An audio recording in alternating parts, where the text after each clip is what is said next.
Hey guys, in this video, I'm going to show you how to fix Bally Sports app not working on Roku. So first of all, you need to make sure you're running the latest version of the app. Press the home button on your Roku remote, and then head over to the Bally Sports app right over here. Once the app is highlighted, press the star button on your Roku remote to open the options menu. Now it's loading the channel information, and then eventually it will pop up with a menu that gives you some options. We're gonna go up and click where it says check for updates to make sure you're running the latest version of the app. Once it's updated, check if it fixes the issue.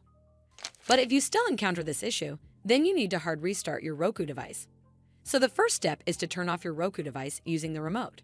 Then unplug the power cable from the power outlet. Wait for 3 to 5 minutes, and then plug the power cable back in and turn it back on.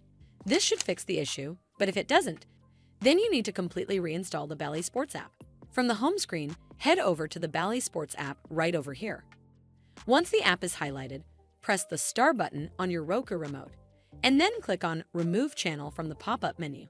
It's going to ask for confirmation, so click on Remove to uninstall the app from your device. Once uninstalled, press the home button on your Roku remote.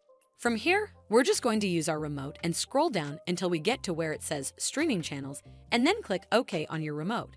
Once you're on this screen, scroll down to Search Channels and type in the app name, and it will then show up right over here. Scroll over to the right, and then click OK on your remote. Then we're going to click OK on where it says Add Channel to install it back on your device.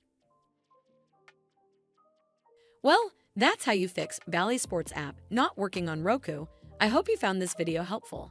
And if you did, make sure you give it a thumbs up to see more videos like this, and don't forget to hit that subscribe button. We'll see you in the next one.